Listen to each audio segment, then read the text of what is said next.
ayat 1 sampai 2. Mm. Coba dibaca. Setelah pada zaman dahulu, Allah berulang kali dan dalam berbagai cara berbicara kepada nenek moyang kita dengan perantara para nabi. Pada zaman akhir ini, jadi dulu Allah berbicara kepada semua nabi ya. Pada zaman akhir ini, Ia berbicara dengan kita dengan perantara anaknya yang Ia tetapkan sebagai ahli waris. Oke. Ya, jadi saya baca menurut terjemahan ILT3 ya. Ibrani 1 ayat 1 dan 2. Elohim setelah berbicara dalam banyak kesempatan dan dengan berbagai cara pada zaman dahulu kepada para leluhur melalui para nabi, pada masa terakhir ini dia berbicara kepada kita di dalam putra yang telah dia tetapkan sebagai ahli waris segala sesuatu. Melaluinya pula dia telah menjadikan zaman-zaman. Jadi Elohim itu sendiri yang datang ketika dia datang disebut putra. Tuh, tadi kamu sendiri yang bilang. Iya, tapi putra itu dia sendiri juga. Makanya 1 Yohanes 2 ayat 22 dia adalah bapa maupun anak. Iya, konyol sekali Mikana ini ya. Saudara, kalau seseorang memegang ajaran sesat itu maka otaknya dibuntu, saudara ya. Logikanya menjadi kacau dan segala sesuatu itu menjadi kacau, saudara. Jadi bayangkan dia berkata dia sendiri adalah bapa dan anak, begitu ya. Bagaimana mungkin seseorang adalah bapa sekaligus anak ya? Muriwali adalah bapa. Bapaknya siapa? Bapaknya Muriwali. Jadi Muriwali adalah siapa? Muriwali adalah bapa dan anak. Ini kacau sekali, logikanya begitu kacau, saudara. Ini sama dengan ketika Anda bicara dengan atau debat atau dia diskusi dengan Yosua Teuh misalnya, saudara. Itu sama kacaunya, saudara ya. Jadi bapak adalah anak, anak adalah bapak ya. Nah, di sini Agatha berusaha meyakinkan dia bahwa bapak itu bukan anak ya. Anak bukan bapak. Itu sebabnya mereka mengutip Ibrani tadi, si Agatha mengutip kitab Ibrani tadi, ya, di mana dikatakan sana bahwa Allah itu mengutus anaknya ketika genap waktunya. Jadi ada Bapa atau ada Allah ya yang mengutus anaknya ya. Bagaimana mungkin kalau Bapa itu adalah anak itu sendiri lalu dikatakan mengutus anaknya ya begitu ya. Tapi Mikana ngotot berkata, ya itu Bapa adalah anak sendiri katanya saudara ya. Coba Jadi baca antikristus itu Yohanes yang tidak 1. percaya bahwa Yesus Hamasiah itu adalah bapa maupun Coba anak. baca Yohanes 1 ayat 18. Katanya Oke. menjawab sendiri ini jawabannya Betul. semuanya merujuk kepada Iya. Yesus adalah anak Allah. Kenapa jadi bapak-bapak ya? Yang namanya Karena Tuhan yang menyampaikan bapak-bapak sendiri. ya? Karena bukan bapak-bapak, Tuhan Yesus itu memang bapak itu sendiri. Kan Tuhan Coba berkata juga di Yohanes 14. Coba Yohanes Di 1 situ di dalam bahasa aslinya monogenes, tidak ada kata anak. Artinya tidak pernah kita bisa mengenal Bapa tanpa Yesus Hamasiah. Karena apa? Bapa itu cahaya terang tak terampil, itu adalah eksistensi Tuhan Yesus, wajah Tuhan Yesus yang sesungguhnya. Jadi supaya kita bisa mengenal Elohim itu, dia harus menyatakan diri. Tanpa menyatakan diri tidak bisa. Yohanes 14 ayat 6 sampai 9, di situ jelas Tuhan Yesus menyatakan, ya. Oke, bentar, kamu ini Tritunggal kan? Coba Yohanes 1 ayat 4. Enggak, saya tanya dulu sama kamu. Kamu Tritunggal kan? Kamu Tritunggal kan? Enggak, saya mau tanya dulu sama kamu. Kamu Tritunggal kan? Firman Allah. Enggak, saya tanya dulu sama kamu. Kamu Tritunggal. Kita diskusi aja. Kita enggak usah. Iya, saya mau tanya dulu sama kamu. Kamu Tritunggal kan? Nah, karena Yesus yang ngajarin itu. Di mana tertulis dalam Alkitab Tritunggal? Coba Matius 28 ayat 19. Nah, lihat. Agatha mempertanyakan satu teks Alkitab ya. Ini Mikana malah out of context berbicara kamu Tritunggal kan? Kamu Tritunggal kan? Jadi apa maksudnya kamu Tritunggal ya? Jadi out of context ya. Membicarakan sesuatu yang tidak relevan dengan perdebatan ya. Ini yang mereka perdebatkan itu apakah bapak itu adalah anak atau bapak berbeda dengan anak kan begitu ya. Jadi tidak ada relevansinya itu mempertanyakan kamu Trinitas ya, kamu Tritunggal ya, kamu Tritunggal ya. Ya. Dan sebetulnya kalau Mikana ini pintar ya, kalau argumentasi Agatha itu adalah dia membedakan bapa dengan anak, tidak disamakan saja seperti Mikana ini yang menyamakan bapa dan anak, itu kan jelas pengajaran Trinitas itu. Ya, itu jelas Trinitas ya.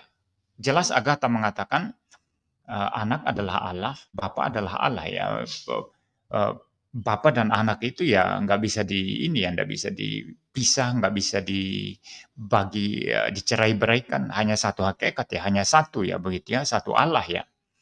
Tapi Bapa bukan anak, anak bukan Bapa. Itu jelaskan Trinitas itu ya. Ngapain bertanya lagi? Kamu Tritunggal ya? Kamu Tritunggal ya? Oke, Matius 28 ayat 19. Oleh karena itu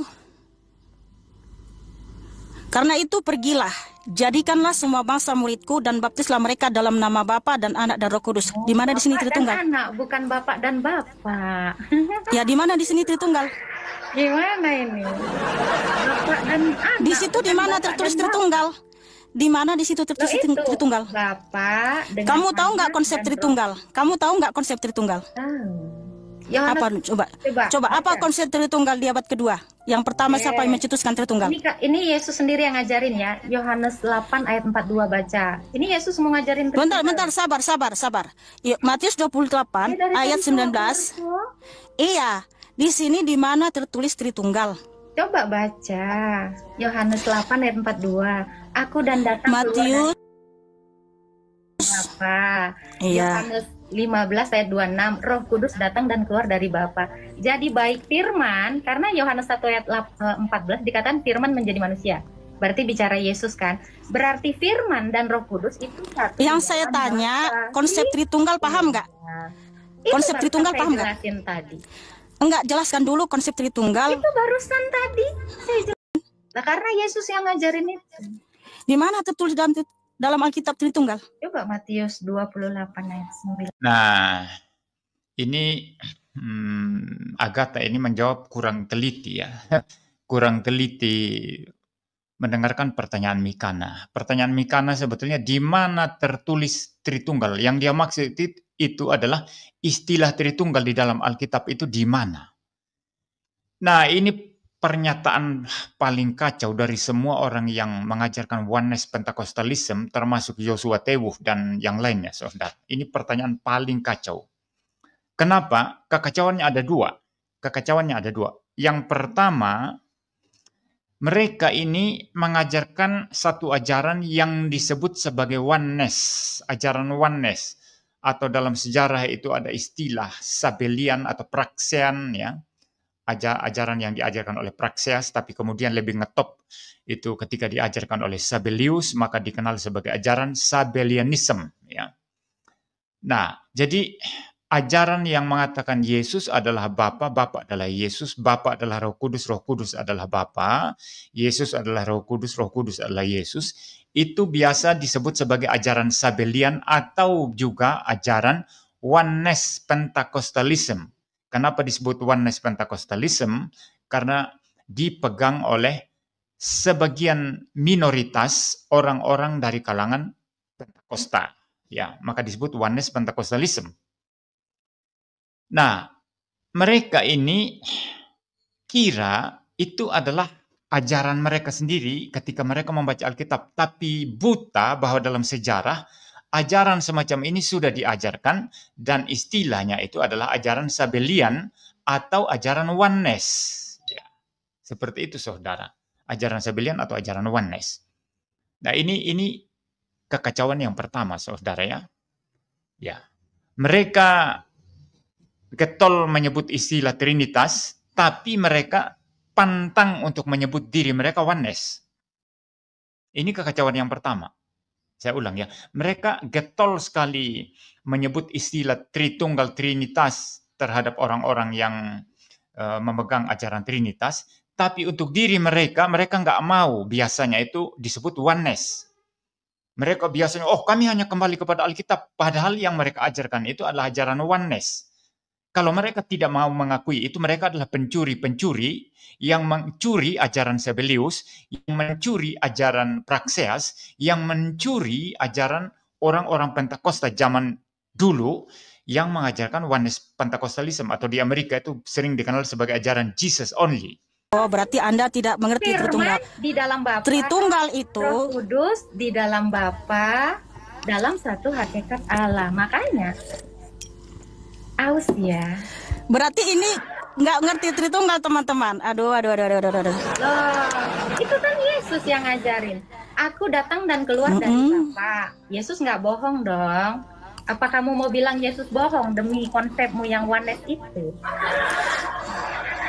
Kan? Ya, nggak apa-apa. Yesus bilang datang dan keluar dari Bapa. Berarti dia di dalam Bapa. Makanya Yohanes 1 dikatakan, Yohanes 1 ayat 1. Sebentar dulu, Wati yang cantik dan manis. Jelaskan dulu konsep Tritunggal yang benar. Itu tadi. Saya tanya konsep Tritunggal yang segitiga.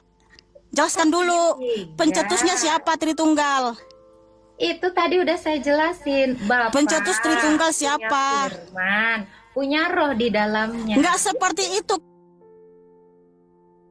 konsep Tritunggal. Itu tulisannya itu. Tritunggal itu pencetusnya di abad kedua adalah Tertullianus. Bohong nih ceritanya. Oh alah, sebentar ini. Bohong. Oke, sebentar dulu Wati. Pencetus Tritunggal itu adalah Tertullianus di abad kedua, ya kan?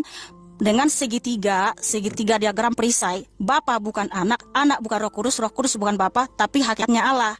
Nah, kamu mengatakan di Matius 28:19, di mana di situ Tritunggal? Kalau itu Tritunggal, harusnya Tuhan Yesus Kristus mengajarkan, baptislah mereka di dalam nama-nama, Bapa bukan anak, anak bukan Roh Kudus bukan Bapa.